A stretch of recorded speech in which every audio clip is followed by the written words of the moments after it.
जय हिंद, जय सनातन.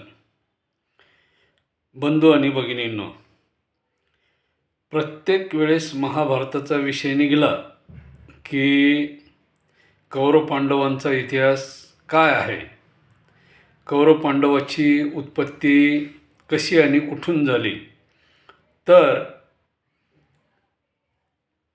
भारताच्या इतिहासामध्ये ययाती नावाचा महान राजा होऊन गेला. ययाती हा त्या काळामध्ये उत्तर भारतामध्ये राहणारा पुरुवंशाचा वंशज, म्हणजेच पांडवांच्या वंशाचा तो वंशज. तर या ययाती राजाची एक दिवस शिकार करण्याची इच्छा होती आणि शिकार करण्यासाठी हा अरण्यामध्ये जात असताना काय होतं की ज्या अरण्यामध्ये तो शिकार करत असतो त्या अरण्यामधून एक नदीचं पात्र वाहत असतं आणि त्या नदीच्या पात्रामध्ये काही तरुण मुली जलक्रीडा करत असतात. त्याच्यामध्ये दैत्यगुरु शुक्राचार्य यांची मुलगी देवयानी आणि वृषप्रवा नावाच्या दैत्याची मुलगी, जो दैत्याचा राजा असतो त्या वृषप्रवा राजाची मुलगी, जिचं नाव शर्विष्ठ असतं, ह्या दोघी जलक्रीडा करत असतात त्या ठिकाणी. त्यांच्याबरोबर अनेक मैत्रिणी असतात, पण ह्या दोन महत्त्वाच्या त्या ठिकाणी. तर मग हा राजा त्या ठिकाणून जात असताना शर्मिष्ठेची नजर राजावर पडते आणि ती धावत येऊन काठावर काय करते की स्वतःला झाडीमध्ये लपून आपले कपडे वगैरे घालायला सुरुवात करते. पण चुकून ते कपडे तिचे नसतात, ते देवयानीचे कपडे असतात. आता देवयानी ही दैत्यगुरु शुक्राचार्याची मुलगी असती, वर्चस्व गुरुचं असतं. आणि हा जरी राजा असला वृषप्रवा आणि ही जरी राजकन्या असली शर्मिष्ठा, तरी प्रभाव गुरुचा असल्यामुळे हिचा हक्क जास्त चालायचा. मग तशा वेळेस काय होतं की न राहून राजा देवयानीला पाहतो आणि मग संवाद साधण्याचा प्रयत्न करतो. आणि मग देवयानीला राजा विचारतो की बाबा मी ययाती राजा आहे वगैरे, नाव वगैरे सांगतो, स्वतःचा परिचय देतो आणि देवयानीला तिचं नाव विचारून घेतो आणि विचारतो की बाबा तू माझ्याबरोबर लग्न करशील का. त्यावेळेस देवयानी सांगते की ही गोष्ट तुम्ही माझे पिता दैत्यगुरु शुक्राचार्य यांच्याशी चर्चा करा, ते काय म्हणतील त्यांच्या निर्णयावर मी ठाम आहे म्हणे. आणि मग तो संवाद झाल्यानंतर राजा त्या ठिकाणाहून निघून जातो आणि शर्मिष्ठेने जे कपडे घातलेले असते ते देवयानीचे असते आणि देवयानी कपडे घालण्यासाठी त्या ठिकाणी ज्या ठिकाणी कपडे ठेवलेले असते काठावर त्या ठिकाणी येऊन जाते. आणि येऊन गेल्यानंतर काय होतं की त्या दोघीमध्ये वाद होतो. वाद झाल्यानंतर ती म्हणते तू माझे कपडे का घातलेस, तू माझे कपडे घालायला नव्हते पाहिजे. आता भविष्यात माझं ज्यावेळेस लग्न होईल त्यावेळेस मी तुला माझी दासी करून टाकील म्हणे. काय म्हणते ती, ज्यावेळेस माझं लग्न होईल त्यावेळेस तू माझी दासी होशील म्हणे, सेविका होशील. आणि ते ठामपणे सांगते देवयानी. आणि योगायोगाने काय होतं इकडं की हा ययाती राजा दैत्यगुरु शुक्राचार्यांकडे येतो आणि आल्यानंतर तो मागणी दैत्यगुरूंना सांगतो की बुवा मी देवयानीला पसंत केलेले, मला तिच्याशी लग्न करायचं आहे आणि मला तुम्ही परवानगी द्या. आता परवानगी मागितल्यानंतर काय होतं की दैत्यगुरु म्हणतात ठीक आहे व चांगली गोष्ट आहे. आणि मग त्या ठिकाणी त्यांचा विवाह वगैरे लावून दिला जातो. विवाह वगैरे लावून दिल्यानंतर ज्यावेळेस वधूला वाटं लावलं जातं त्यावेळेस ही देवयानी शर्मिष्ठेला आपली दासी म्हणून त्या ठिकाणी घेऊन जाते. कुठं? त्या राज्यामध्ये, ययातीच्या राज्यामध्ये, उत्तर प्रदेशच्या राज्यात. त्यावेळेस हस्तिनापूर अस्तित्वात नसतं.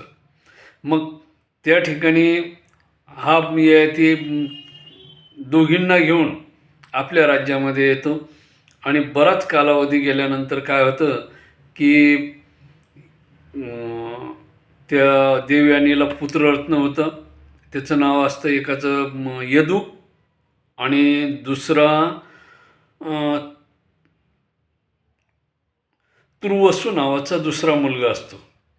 ही 2 मुलं देवयानीला होतात, एक यदू आणि दुसरा तुर्वसू. मग ही 2 मुलं झाल्यानंतर काय होतं की नैसर्गिक घटना किंवा दैवी घटना ज्या घडतात त्याला पर्याय नसतो.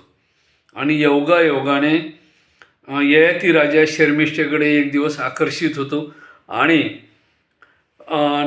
न राहून ययाती आणि शर्मिष्ठा एकमेकाच्या जवळ येतात. आणि त्यांच्या त्या जवळ येण्यामध्ये या शर्मिष्ठेला 3 मुलं होतात. 3 मुलं होतात. त्याच्यामध्ये एकाचं नाव द्रोह असतं, दुसऱ्याचं नाव अणू असतं आणि तिसऱ्याचं नाव पुरू असतं. अशा प्रकारची 3 मुलं शर्मिष्ठेला होतात. आणि मग ही एक दिवस गोष्ट देवयानीला कळते. आणि मग ती न राहून काय करते की आपल्या पिताला म्हणजे दैत्यगुरु शुक्राचार्यांना ही गोष्ट सांगते व शर्मिष्ठा आणि ययाती महाराज यांच्यामधले संबंध अशा प्रकारचे आहेत. मग ही गोष्ट कळल्यानंतर दैत्यगुरु चिडतात आणि चिडल्यानंतर काय करतात की ययाती राजाला शाप देतात की तू अचानक काय होशील, वार्धक्यामध्ये जाशील. म्हणजेच तुझं शरीर हे म्हातारं होऊन जाईल, तुला अचानक म्हातारपण येईल. आणि ती गोष्ट ज्यावेळेस राजाला कळतं की बुवा आपला नाईलाज आहे, आता आपण म्हातारे होणार आणि आपल्याला म्हातारपण आलेलं आहे, त्यावेळेस राजा दैत्यगुरूंना विचारतो ह्याला काही पर्याय मार्ग आहे का.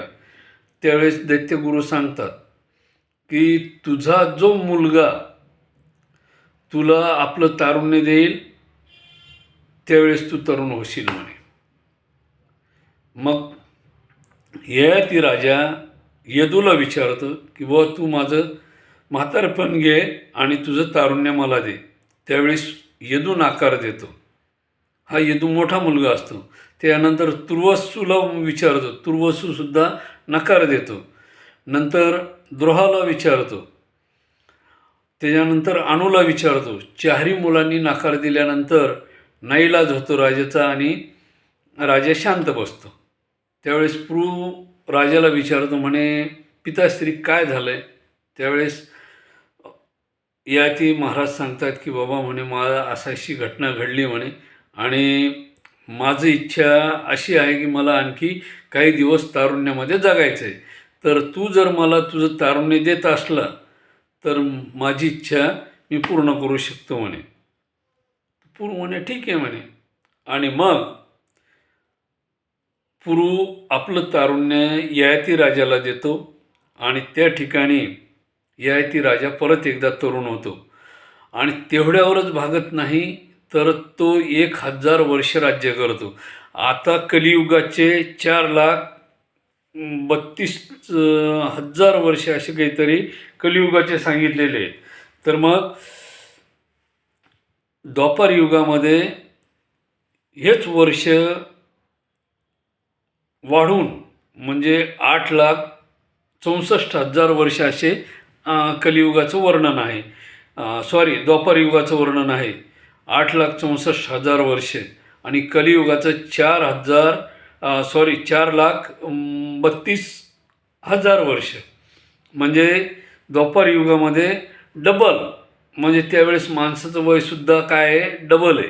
म्हणजे माणूस किती वर्ष जगतो बघा. आता राजानं समजा त्यावेळेस 50-60 वर्षाचं आयुष्य सुरुवातीचं जगलेलं आणि नंतर पुढचं तारुण्य घेतल्यानंतर 1000 वर्ष जगतो आणि त्याच्यानंतर अरण्यात जातो. म्हणजे 1000 वर्ष राज्य करतो आणि त्याच्यानंतर अरण्यात जाऊन तपश्चर्या करतो. म्हणजे नंतरचे किमान तो 10 वर्ष अरण्यामध्ये जगला असेल. म्हणजे त्या काळामध्ये 1200 असं वयमान होतं. आता कलियुगामध्ये किमान वय हे 100 वर्षापर्यंत कालावधी 100 वर्षाचा आहे. परंतु आजचं जे अन्न वगैरे पाणी वगैरे आहे त्याच्यामध्ये माणूस 40-50च्या आसपास टिकतो आहे सध्याच्या काळामध्ये. तर तशा प्रकारे 1000 वर्ष ययाती राजा राज्य करतो. आता मग 1000 वर्ष राज्य केल्यानंतर एक दिवस राजा उद्विग्न होतो, त्या कंटाळा येतो त्याला त्या आपल्या जीवनाचा. आणि मग तो पुरूला म्हणतो की बाबा म्हणे आता माझी काही इच्छा नाही आहे, तुला काय कर म्हणे, तुझं तारुण्य तू वापस घेऊन टाक. आणि मग पुरूला आपलं तारुण्य परत मिळतं आणि ययाती राजा परत आपलं म्हातारपण घेतो आणि दोन्ही पत्नींना घेऊन तो अरण्यामध्ये तपश्चर्येला जातो. म्हणजे तो जवळपास 1100 वर्षाचा त्या काळामध्ये धरायला हरकत नाही. आणि 1100 वर्षानंतर तो अरण्यामध्ये तपश्चर्याला वगैरे जातो. म्हणजेच वानप्रस्थ आश्रम स्वीकारतो. आता पूर्वीच्या काळामध्ये काय होतं, 4 प्रकारचे आश्रम होते. ब्रह्मचर्य आश्रम, गृहस्थ आश्रम, वानप्रस्थ आश्रम आणि संन्यास आश्रम असे 4 प्रकारचे. आता हा वनामध्ये गेला. इकडं काय होतं की ह्या पुरू सगळ्यात लहान असतो आणि त्यांनी वय दिल्यामुळं, तारुण्य दिल्यामुळं हा ययाती राजा आपल्या त्या पुरू मुलाला त्या ठिकाणचा राज्यपद देऊन टाकतो. पूर्ण राज्य त्याच्या स्वाधीन करून टाकतो आणि यांना वेगवेगळ्या ठिकाणी 4ही मुलांना पाठवतो. काही जण पश्चिमेला आजचं जे गांधार आहे अफगाणिस्तान, त्या अफगाणिस्तानला म्हणजे पूर्वी गांधार म्हणायचे त्या गांधारमध्ये पाठवते. काहीला दक्षिण भारतामध्ये पाठवतो, काहींना ओडिसा वगैरे त्या पूर्वेच्या भागामध्ये पाठवतो, काहींना हिमाचल प्रदेश वगैरे त्या भागामध्ये, काहींना पश्चिम बंगाल वगैरे अशा ठिकाणी. आणि त्यांना ते राज्यकारभार वाटून देतो आणि मुख्य राज्य पुरूला दिलं जातं. आता पुरू हा त्या राज्याचा कारभारी झालेला असतो. कुठल्या, जिथं ययाती राज्य करत होता त्या ठिकाणचा. आणि या पुरूपासून नहुष, वृष्णी, क्रोष्टा, शातवन असे अनेक राजे जन्माला आले. आणि मग ह्या प्रत्येकाच्या वंशामध्ये हळूहळू वाढ होत गेली. आणि नहुष वगैरे हे उत्पन्न झाल्यानंतर प्रत्येकाने आपापली राज्यविस्तार करायला सुरुवात केली. मग त्यामध्ये यदुवंशामध्ये कोष्टा आणि वृष्णी आणि शतवत ही यदूची मुलं, यांनी मग आपला वंश वाढवला. हे द्वारकेच्या आसपास यांचा विस्तार झाला. आणि ह्या पुरूच्या वंशामध्ये हस्ती, त्याच्यानंतर जमनेजय असे राजे झाले. आणि या हस्तीनेच हस्तिनापुराची स्थापना केली. पुढे हस्ती हा त्या काळामध्ये पराक्रमी असा राजा होऊन गेलेला होता. त्याने त्या हस्तिनापुराची स्थापना केली.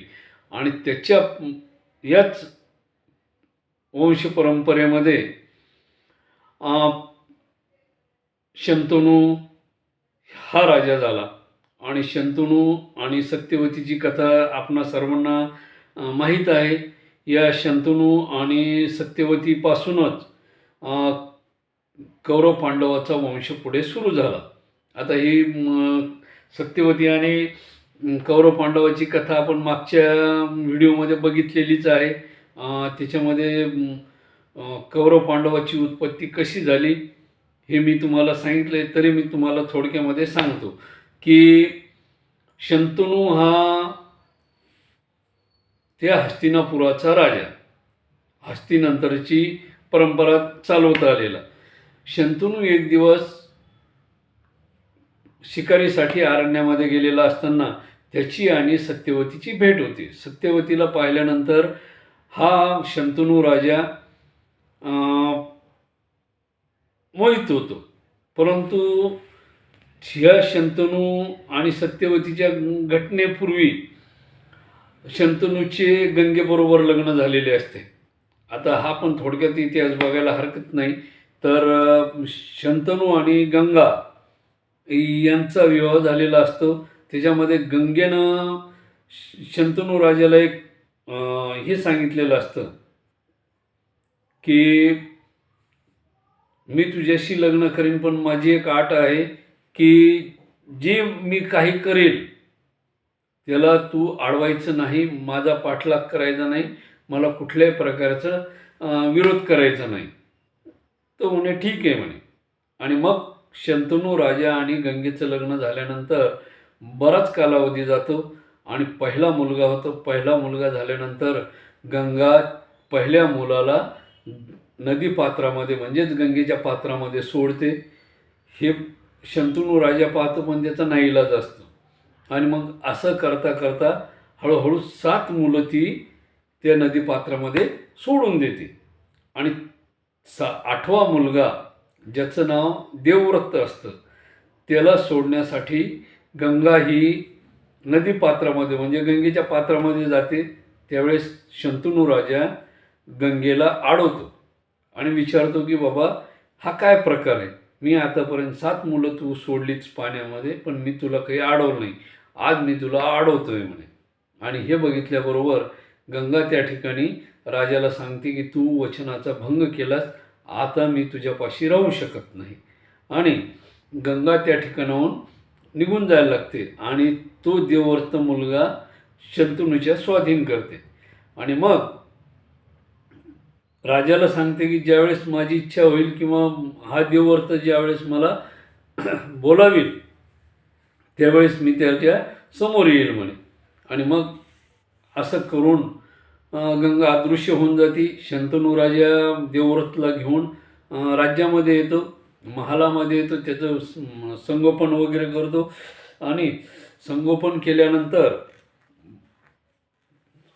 हा देवव्रत बराच तरुण झालेला असतो. आणि अशा अवस्थेमध्ये एक दिवस राजाला शिकार करताना सत्यवती नजरेस पडते.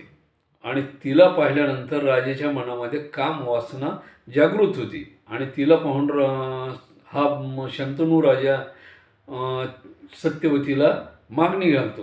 परंतु सत्यवती सांगते की ही गोष्ट तुम्ही माझ्या पित्याला बोला, मी लग्न करायला नकार देत नाही, परंतु तुम्ही हीच गोष्ट माझ्या पित्याला बोला, माझ्या पित्यानं जर होकार दिला तर मी काय करेन, तुमच्याबरोबर लग्न करायला तयार होईल.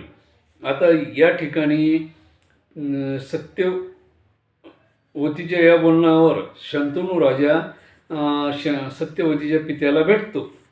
आणि मग त्याला हे कळतं की बाबा ह्या राजाला मोठा मुलगा आहे, तर मग ह्या सत्यवतीपासून उत्पन्न होणारी जी संतान आहे यांचं काय. उद्या राजानं जर मोठ्या मुलाला राज्याभिषेक केला, राज्य जर दिलं, तर सत्यवतीच्या लहान्या मुलांचं काय. मग तो नकार देतो. तो सरळ सरळ प्रश्न विचारतो किंवा उद्या हिला जर मुलं झाले तर यांचं काय, मग तुम्ही काय करणार, राज्य कोणाला देणार. आणि राजा निराश होऊन आपल्या महालामध्ये हस्तिनापूरला परत येतो. आता परत आल्यानंतर काय होतं की राजा परत आल्यानंतर त्याचं जेवण वगैरे समजा उदास असतो राजा. आणि हे पाहून देवव्रत हा पित्याला विचारतो, म्हणे पिताश्री आपण उदास का आहात आणि त्याचं उदासीनतेचं कारण काय. मग राजा शंतनू सगळी हकीकत सांगतो आणि हे ऐकल्यानंतर तो देवव्रत सत्यवतीच्या घरी म्हणजेच त्या नदीकाठी येतो सत्यवतीच्या वडिलाकडं आणि त्यांना सर्व हकीकत सांगतो. त्यावेळेस ते म्हणे, बाबा उद्या माझ्या मुलीला मुलं जर झाले तर त्यांचा उदरनिर्वाहाचा राज्याचा काय भाग, राज्य तर तुला मिळेल, तू मोठा आहेस. आणि हे ऐकल्यानंतर त्या ठिकाणी देवव्रत त्या सत्यवतीला आणि तिच्या वडिलाला वचन देतो की मी आजीवन ब्रह्मचर्याचं पालन करीन, मी कुठल्याही प्रकारचा विवाह लग्न वगैरे करणार नाही आणि मी ही प्रतिज्ञा मरेपर्यंत अजन्म याचं पालन करेन, परंतु तुम्ही माझ्या वडिलाबरोबर आपल्या मुलीचं लग्न लावून द्या. आणि मग ते सत्यवतीचे पिता सत्यवतीचं लग्न शंतनू राजाबरोबर लावून देतात आणि त्याच ठिकाणी लग्न लावून दिल्यानंतर बराचसा कालावधी जातो आणि शंतनू राजापासून सत्यवतीला विचित्रवीर्य, चित्रांगद ही 2 मुलं होतात. आणि मग ह्या 2 मुलापासून पुढे पांडुराज्याचा आणि धृतराष्ट्राचा जन्म होतो. तो आपण मागील व्हिडिओमध्ये बघितलाच आहे. तरी तर काय होतं की यांचा विवाह झाल्यानंतर ही 2 मुलं जन्माला येतात आणि ह्या 2 मुलापासून भीष्माचार्य अजन्म तपश्चर्या वगैरे करून परशुरामाला आपले गुरु बनवतात आणि देवव्रत नावापासून त्यांचं नाव भीष्माचार्य असं होऊन जातं. आणि 12 वर्ष तपश्चर्या करून अनेक विद्या प्राप्त करतात. ते परशुरामापासूनही शस्त्रविद्या शिकून घेतात आणि त्या काळामध्ये महाभारताच्या काळामध्ये सर्वश्रेष्ठ धनुर्धर म्हणून भीष्माचार्यांचं नावलौकिक होतं. महाभारताच्या काळामध्ये भीष्माचार्य हे सर्वश्रेष्ठ धनुर्धर म्हणून ओळखले जातात. आणि मग इकडे यदुवंशामध्ये शतवत राजाच्या वंश परंपरेमध्ये सुरसेन आणि वसुदेव ह्या 2 राजांचा जन्म होतो आणि सुरसेन याच्यापासून वसुदेवाचा जन्म झाल्यानंतर वसुदेव आणि कंसाची बहीण देवकी यांचा विवाह होतो आणि ह्याच वसुदेवाला एक बहीण असते, तिचं नाव असतं पृथा. ही पृथा कुंती भोज राजाच्या घरी, म्हणजे कुंती भोज नावाच्या राजाचं राज्य असतं, तर त्या ठिकाणी कुंती भोज राजाला मुलबाळ नसतं. तर ही पृथा त्या कुंती भोज राजाला दत्तक दिल्या जाते. दत्तक दिल्यामुळं ती काय होते की कुंती भोज राजाची मुलगी मानल्या जाते आणि पुढे हीच कुंती इकडे शंतनू राजाचा जो मुलगा नातू असतो पंडूराजा म्हणजेच धृतराष्ट्राचा भाऊ, या दोघांचं लग्न होतं. आणि म्हणजे या ठिकाणी काय होतंय की वंश परंपरा तुटल्या जाती, कारण इकडली सावत्र भावाची बहीण ही कुंती भोज राजाच्या ओटीमध्ये म्हणजे दत्तक दिल्यामुळे ती इकडं पंडूराजाची पत्नी होऊन जाते. ठीक आहे. तर काय होतं की वसुदेव देवकी यांचा विवाह होतो आणि तो विवाह झाल्यानंतर त्याच्यामध्ये या कंसाला आकाशवाणी देववाणी वगैरे जे काय असेल आपल्या धार्मिक ग्रंथामध्ये त्याचा उल्लेख आहे. आकाशवाणी देववाणीने संदेश दिला जातो कंसाला की हे कंसा, तू ज्या बहिणीचे लग्न मोठ्या थाटामाटात करतो आहेस. आता कंसाचा व्हिडिओसुद्धा आपण मागच्या व्हिडिओमध्ये बघितलेला आहे. कंसाचा जन्म कसा झाला, कोणापासून झाला आणि कंस हा दैत्य का होता, त्याची राक्षसी प्रवृत्ती का होती, तर हे आपल्याला मागच्या व्हिडिओमध्ये माहीतच आहे. तर या ठिकाणी मग देवकीला तो मोठा विवाह करत असतो, वरात काढलेली असती बहिणीच्या लग्नाची आणि तशावेळी ती आकाशवाणी होऊन जाते की हे कंसा, तुझ्या बहिणीपासून उत्पन्न होणारा 8वा पुत्र जो आहे तो तुझी काय करील, हत्या करील, वध करील. आणि त्याच वेळेस कंस काय करतो की ह्या देवकीला आणि वसुदेवाला मारण्यासाठी तलवार बाहेर काढतो. तो म्हणतो, जर मुळच जर नाही ठेवलं तर बीज काय तयार होईल. म्हणजे अगोदर देवकीलाच जर संपून टाकलं तर ते 8वं बाळ येईलच कसं म्हणे. मग तशा वेळेस वसुदेव विनंती करतो कंसाची की बाबा म्हणे, तू आता ही माझी पत्नी झालेली आहे, तू हिला मारू नको. मी तुला वचन देतो की आमच्या दोघांपासून जे काही बाळ उत्पन्न होईल ते मी तुला आणून देईल, तू त्या बाळाला मार म्हणे. म्हणजे तुला काय करायचं तू निर्णय घे म्हणे, मी तुला ते बाळ देईल म्हणे. मग ते पहिलं असो की 8वं असो, मी तुला प्रत्येक बाळ तुला आणून देईल म्हणे, वचन देतो. आणि मग हे वचन घेतल्यानंतर त्यांना तो मथुरेच्या कारागृहामध्ये, आजही मथुरेमध्ये तो कारागृह त्या ठिकाणी आहे. म्हणजे मी सांगतोय म्हणून तुम्ही माझ्यावर विश्वास ठेवू नका. जर यदा कदाचित मथुरेला जर गेले किंवा हस्तिनापूरला जर गेले तर ज्या आज दिल्लीला आपण हस्तिनापूर म्हणतोय ती दिल्ली त्या ठिकाणी आहे, ती मथुरा त्या ठिकाणी आहे. तुम्ही जर यदा कदाचित गेले तर ते कारागृह बघा, कृष्ण परमात्म्याचं जन्म ठिकाण बघा, पांडवाची जन्मभूमी बघा, जिला आज आपण दिल्ली म्हणतोय. त्या दिल्लीला पूर्वीच्या काळामध्ये हस्तिनापूर असं म्हटलं जायचं. आणि त्याच्याच काही अंतरावर पांडवाची राजधानी इंद्रप्रस्थ ही सुद्धा आहे.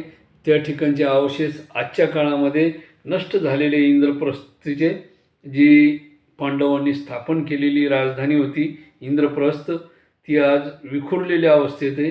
परंतु तिचे सुद्धा अवशेष तुम्हाला त्या ठिकाणी पाहायला भेटतील. आणि अशा बरेचसे ठिकाणं त्या ठिकाणी आजही उपलब्ध आहेत. म्हणजे हे आर्किओलॉजिकल ऑफ इंडियाच्या सर्वे अंतर्गत तर असतीलच, परंतु पूर्वीच्या काळामध्ये ते तयार आजही सुसज्ज स्थितीमध्ये आहेत. काही ठिकाणी पडझड झालेली आहे. आणि तुम्हाला सांगतो, घर एकदा ढासळायला सुरुवात झाली की लोक काय करतात, उकरून त्याच्या विटा माती स्वतःच्या घराला लावतात, पण त्याचं जतन करत नाहीत.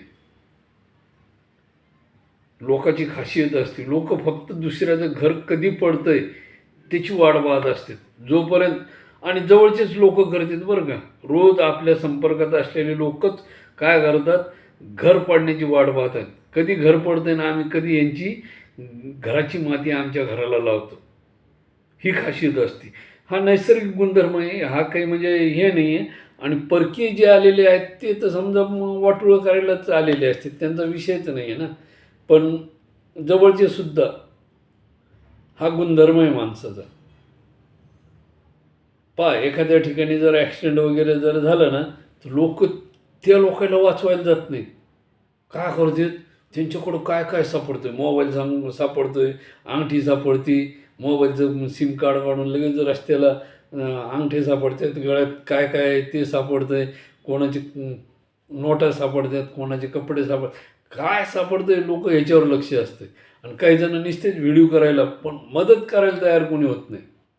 अशी परिस्थिती आजच्या म्हणजे माणसापेक्षा पैसा मोठा झालेला आहे, पूर्वीपासून चालत आलेलं आहे. पूर्वीच्या काळात सोन्या नाण्याला महत्त्व होतं, आज नोटाला महत्त्व आहे. काय झालं आहे, पैसा मोठा झाला आहे माणुसकीपेक्षा. पूर्वीच्या काळामध्ये हीच परिस्थिती व्हायची. सोनं चांदीला महत्त्व प्राप्त झालं की लोक एकमेकाला विसरून जायचे. आणि सोनं एक असा धातू आहे ज्याला गंज चढत नाही, ते सडत नाही, खराब होत नाही. त्याच्यामध्ये अनेक गुणधर्म असे आहेत की सोनं नाव शब्द जरी ऐकला माणसाच्या तोंडाला एक प्रकारचं पाणी कसं काय असतं माहिती आहे का? तुम्ही पहा, चिंच असू द्या किंवा कैरीची फोड असू द्या, ही बाजूला जरी कोणी कैरी कापायला लागलं आणि नुसतं असं केलं, आपल्या तोंडाला ऑटोमॅटिक पाणी सुटतं. ते तिकडं चिरायला लागलं की, किंवा मग चिंच त्याने नुसती अशी तोंडामधनं आत बाहेर गेली की लगेच पाणी सुटतं. तसं ह्या सोन्याचं आहे. सोनं शब्द उच्चारला की माणसाच्या डोळ्यासमोर सोनं येतं. तशातला भाग पूर्वीच्या काळामध्ये सुद्धा होता. सोनं हे पूर्वीपासून हजारो वर्षापासून सोनं पृथ्वी तलावर आहे आणि या सोन्यामुळे हजारो जीव गेलेले आहेत. म्हणजे आपल्या भारतामध्ये तर गेलेच गेले, पण विदेशात सुद्धा आता ते जीव जायला सुरुवात झाली. आता मी तुम्हाला सांगतोय की सोने हे धातू एवढं वैशिष्ट्यपूर्ण आहे, त्याने माणसाच्या शरीराचं सौंदर्य वाढतं, शोभा वाढते. ते जवळ असलं की श्रीमंती कळते. हातामधले अशा अंगठ्या वगैरे असल्या की त्याची श्रीमंती कळते. व किती सोन्याच्या अंगठ्या आहे, किती चांदीच्या अंगठ्या आहे, माणूस किती श्रीमंत आहे. त्याच्या राहणी तो काय करतो ते घेणं नाही लोकायला. तो किती पैसा कमवतो, किती सोनं नाणं कमवतो, पण त्याच्या अंगावर असलं म्हणजे लोक म्हणतो अरे लय श्रीमंत आहे बरं का, म्हणजे याच्यासारखा श्रीमंत आपल्या गावात नाही. म्हणजे लोकांची अशी भावना असतील. बरं, त्याच्या अंगावरचे दागिने बघून शेजाऱ्या पाजारच्या गावचे सुद्धा लोक त्याला खूप श्रीमंत समजतात. म्हणजे ही सोन्याची श्रीमंती आहे. सोनं असा धातू आहे की त्याच्यावरून माणसाची श्रीमंती. बरं, एवढ्यावरच नाही, पाषाणाच्या मूर्तीला सुद्धा जर दागिने घातले तिचं वैभव वाढतं. काही वेळात असं वाटतं की ही मूर्ती बोलेल की काय. ते स्त्रीचं, प्रत्यक्ष स्त्रीचं सौंदर्य तर बाजूलाच, ती शोभा एवढी येते त्या सोन्यामुळे की बघायचंच काम नाही.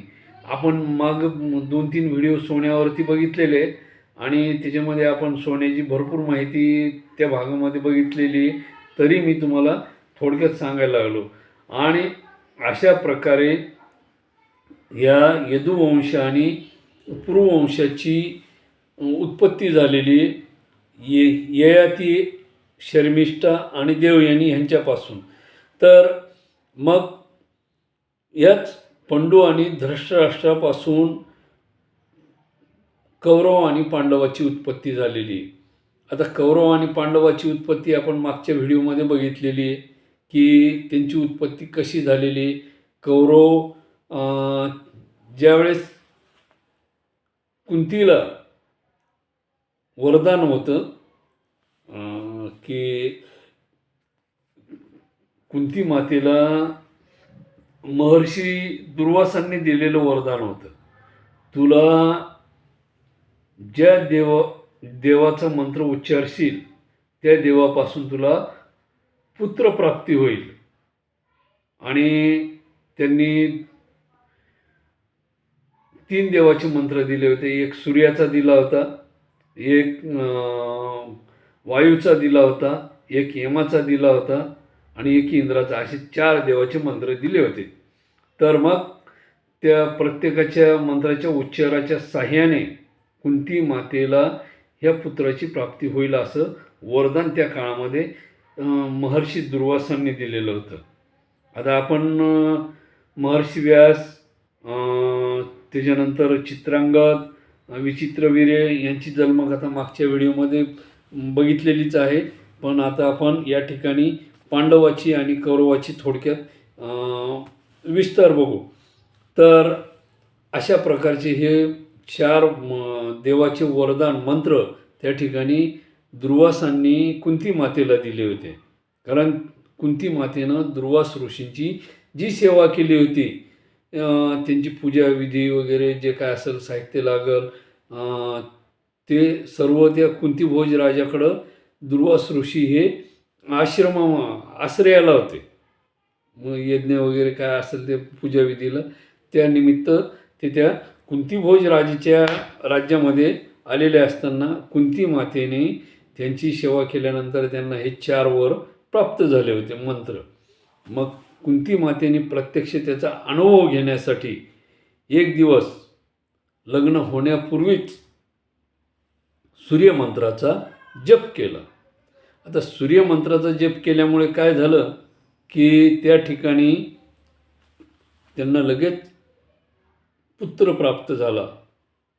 मग ते घाबरून गेले, त्याचे सूर्याचं तेज वगैरे बघून ते घाबरून गेले आणि त्यांना जे पुत्ररत्न झालं ते त्यांनी काय केलं आहे, नदीपात्रामध्ये एका टोपलीच्या साहाय्याने नदीपात्रामध्ये सोडून दिलं.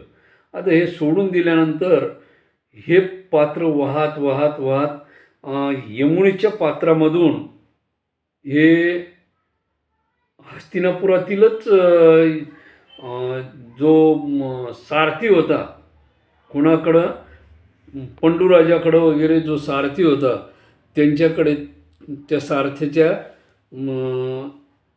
म्हणजे तो स्नानासाठी त्या नदीमध्ये यमुनेमध्ये गेलेला होता, त्याला ते पात्र सापडलं आणि त्या पात्रामधून त्याने त्या दिव्य बाळाला उचलून घेतलं. त्या बाळाला उचलून घेतल्यानंतर हा सारथी त्या बाळाला आपल्या घरी घेऊन आला. त्याला मूलबाळ नव्हतं आणि त्याला जवळ घेतल्यानंतर ती जी माता होती, त्या सारथ्याची पत्नी, तिचं नाव राधा होतं. आणि मग तिनं त्या बाळाला जवळ केल्याबरोबर दैवयोग असेल किंवा काय असेल, तिला दूध उत्पन्न झालं आणि तिनं त्या बाळाला नाहूमाखू घालून त्या ठिकाणी हस्तिनापुरामध्ये त्या बाळाचं नाव कर्ण असं ठेवलं. आता हा कर्णाचा जन्माचा विषय झाला. परंतु ज्यावेळेस पंडूराजा आणि कुंतीचं लग्न झालं त्यावेळेस पंडूराजा हा आजाराने ग्रस्त होता. त्याला पंडू नावाचा रोग झाला होता. आता तो नेमका पंडू रोग जो आहे तो आपल्याला त्याच्यावर चर्चा करावं लागेल. त्याचा एक स्पेशल आपण व्हिडिओज करू. परंतु त्या आजारामध्ये शरीर हे क्षीण पडतं, पाहिजे तसं शरीरयष्टी आणि शरीरामध्ये बळ राहत नाही, अशा प्रकारचा तो आजार थोडक्यात सांगायचं म्हणजे. आणि पंडूराजाने दुसरं एक लग्न केलं होतं. त्या दुसऱ्या पत्नीचं नाव होतं मांद्री. आता ही मांद्री आणि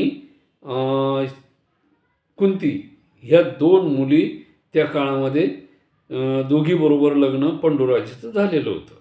मग अशा अवस्थेमध्ये एक दिवस कुंती म्हणे, महाराज म्हणे तुम्ही चिंता करू नका म्हणे, आपल्यापासून जरी पुत्ररत्न होत नसेल तर मी माझ्याकडं गुरूंनी मंत्र दिलेला आहे म्हणे, त्या मंत्राच्या सहाय्याने आपल्याला पुत्र प्राप्त होऊ शकतो.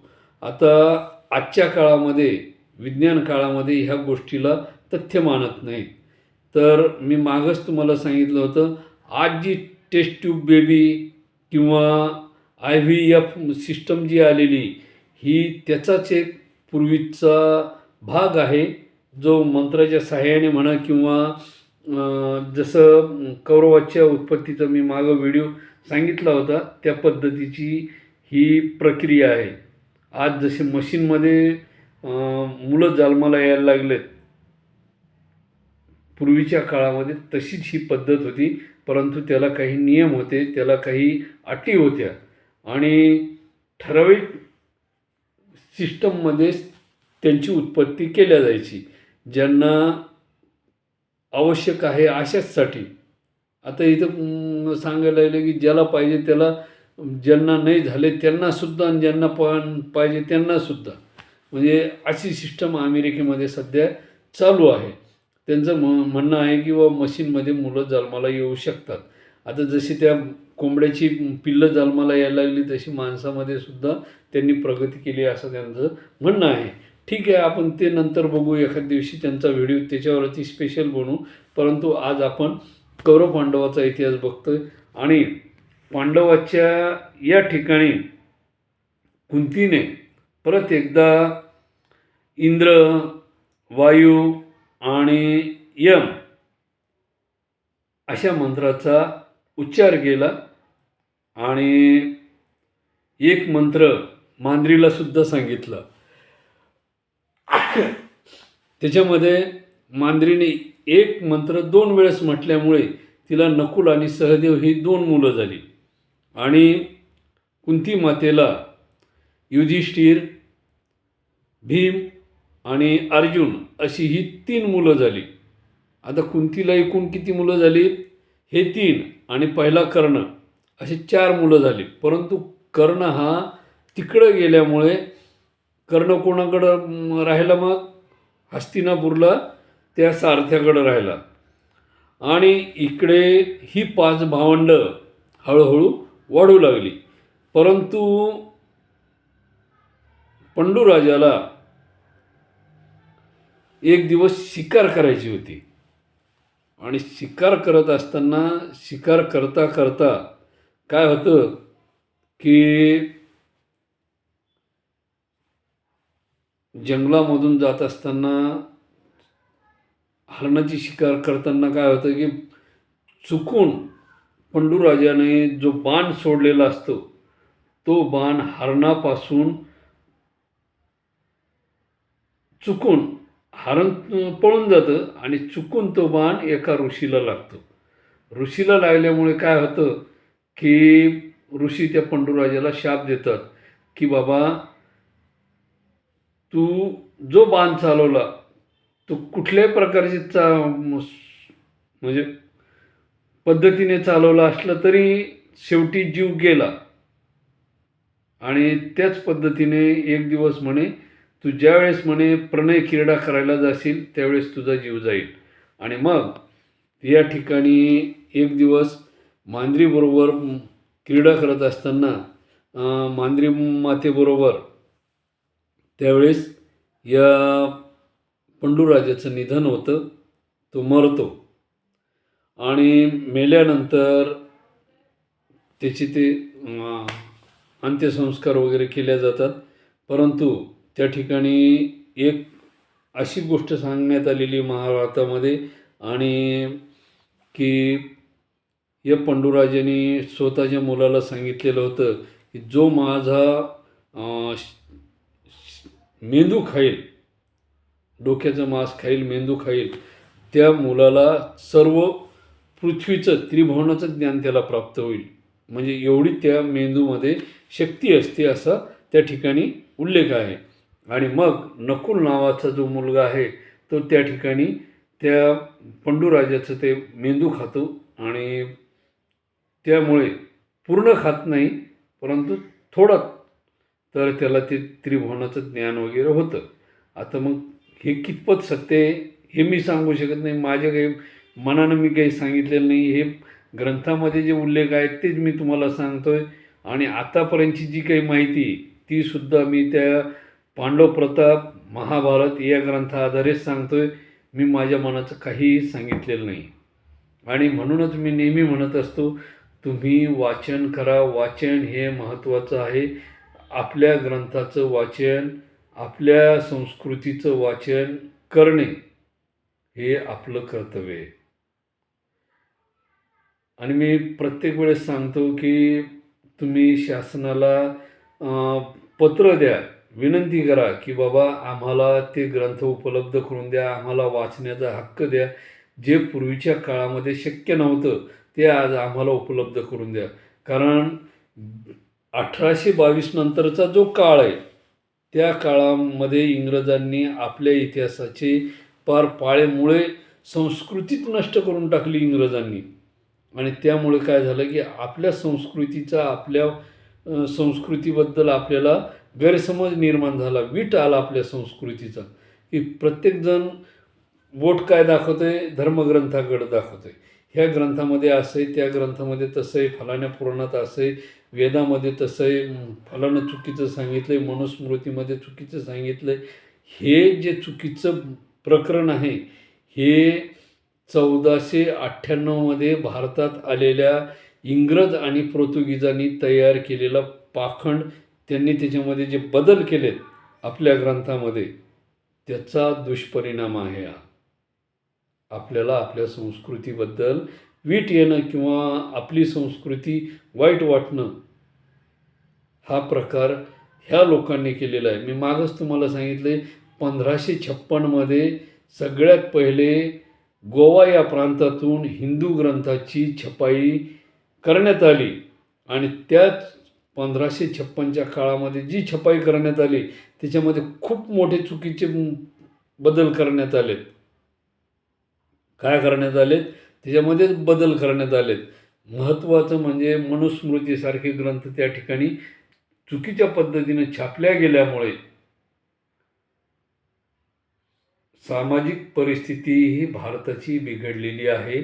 आणि कलकत्त्याचे एक गव्हर्नर होते, ब्रिटिश गव्हर्नर,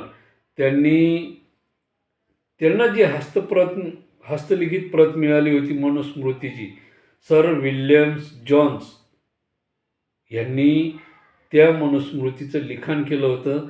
त्यांनी लिहिलेली मनुस्मृतीचं इंग्रजी अनुवाद केलेलं आजही ब्रिटिश संग्रहालयामध्ये आहे.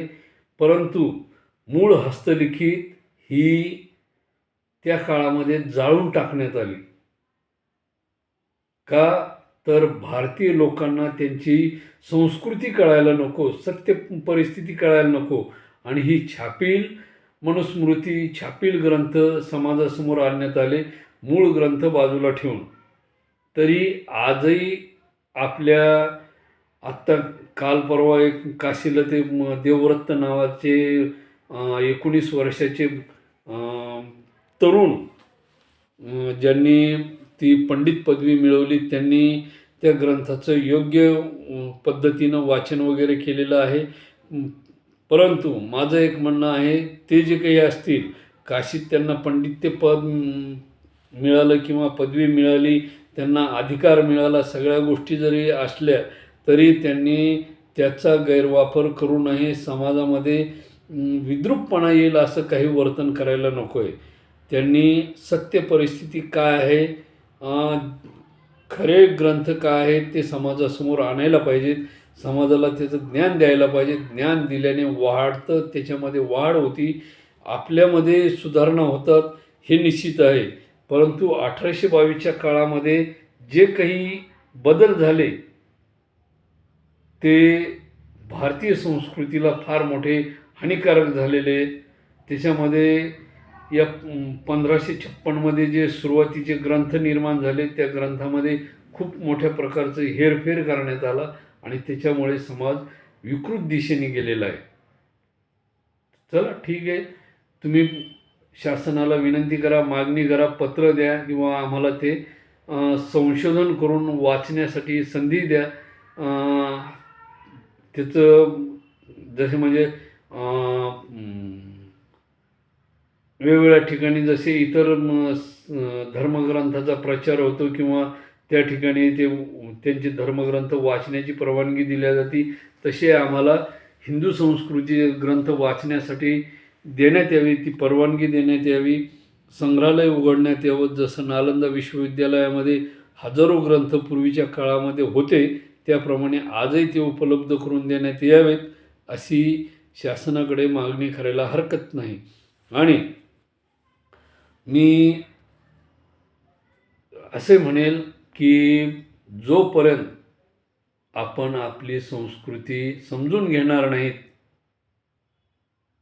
तोपर्यंत आपल्याला आपल्या संस्कृतीबद्दल, आपल्या धर्माबद्दल गैरसमज निर्माण होईल. ते समजून घ्या. म्हणजेच काय होईल की आत्मीयता वाढेल, जी आपली बघण्याचा दृष्टिकोन आहे आपल्या संस्कृतीकडे तो बदलेल, सत्य परिस्थिती कळून येईल आणि जो काही परकीयांनी म्हणजेच ब्रिटिशांनी आणि पोर्तुगीज, फ्रेंच यांनी जो काही मोठा बदल केला आपल्या धर्मग्रंथामध्ये तो आपल्याला कळून चुकेल. हा सर्वात मोठा भाग आहे. बंधू आणि भगिनींनो, आपण हा व्हिडिओ या ठिकाणी आटपता घेऊ. पुढील भागामध्ये कौरवांचा जन्म बघू, तो कशा पद्धतीने झाला, काय झाला. त्याच्यानंतर आपण श्रीकृष्ण परमात्म्याचा इतिहास बघितलेलाच आहे, त्यांची द्वारका नगरीचा इतिहास बघितलेला आहे. तरी कौरव पांडवाचा इतिहास, त्यांच्या गुरूंचा इतिहास हा आपण पुढील भागामध्ये बघू. नवनवीन माहिती मिळवण्याचा मी प्रयत्न करत आहे आणि तुमच्यापर्यंत इतिहासाची विखुरलेली पाने या अंतर्गत हे व्हिडिओ मी सादर करतोय. यासाठी प्रस्तुत करत आहेत विश्वम ज्वेलर्सच्या यांच्या वतीने. यांनी जो काही उपक्रम सुरू केलेला आहे तो फार चांगल्या प्रकारचा आहे. त्यांचा उद्देशही खूप चांगला आहे आणि मला अभिमान हा आहे की असे इतिहासाचे जाणकार किंवा आपल्या संस्कृतीचे जाणकार आपल्या देशामध्ये आज आहेत, उद्या होतील. परंतु काही इतिहासकार किंवा काही पैशासाठी बरेचसे जण इतिहासाची मोडतोड करत आहेत आणि समाजासमोर तो इतिहास मांडत आहेत. मी मागही एक व्हिडिओ केलेला आहे कुंभमेळ्यावरती, त्याच्यामध्ये तुमच्या लक्षात येईलच की त्या व्हिडिओमध्ये कशी मोडतोड करून सांगण्यात आलेली आहे, कसे लोक ती समाजासमोर विद्रूपीकरण करून इतिहास मांडण्याचा प्रयत्न करत आहेत. तसं नको व्हायला. मी मागही तुम्हाला बऱ्याचशा जणांची नावं सांगितली की हे चुकीच्या पद्धतीचा इतिहास नाही मांडायला पाहिजे. विनाकारण काहीतरी आपलं समाजामध्ये खूळ पसरवायचा प्रयत्न नको आहे. जे सत्य आपल्या ग्रंथामध्ये आहे ते सांगायला काय अडचण आहे. आवाच्या सवा करून पोट भरण्यासाठी म्हणून नाही करायला पाहिजे ना. तर बंधू आणि भगिनींनो, माझं काही चुकत असेल मला तुम्ही संदेश द्या. तुमचे आदेश मला सरसंवाद्य आहे. मी आपल्या मुलासारखा आहे, जेणेकरून जे लहान बाळाची जशी चूक असती तशी माझ्याकडून बायचान्स एखाद्या वेळेस चूक होऊ शकते. एखादा शब्द कमी जास्त होऊ शकतो किंवा एखाद्या व्यक्तीचं नाव कमी जास्त चुकीचं येऊ शकतं, एखाद्या राजाचा उल्लेख चुकीचा येऊ शकतो. परंतु पूर्णच व्हिडिओ चुकीचा असू शकत नाही त्याबद्दल. आणि जरी असेल तर तुम्ही मला कल्पना द्या की तुम्ही ह्या ठिकाणी चुकलात. मी आपल्या सर्वांचे चूक होण्या अगोदर किंवा झाली असल्यास मी आपली क्षमा याचना मागतो की होऊ शकतं माणूस हा चुकीचा पुतळा आहे. पूर्णच गोष्टी इतिहासाच्या पान न पान डोक्यामध्ये राहू शकत नाही. कारण पाहून सांगणं आणि न पाहता सांगणं याच्यामध्ये खूप फरक आहे. आता तंतोतंत इसवी सन वगैरे तारीख वगैरे मागं पुढं होऊ शकते, या गोष्टी मी मान्य करतो.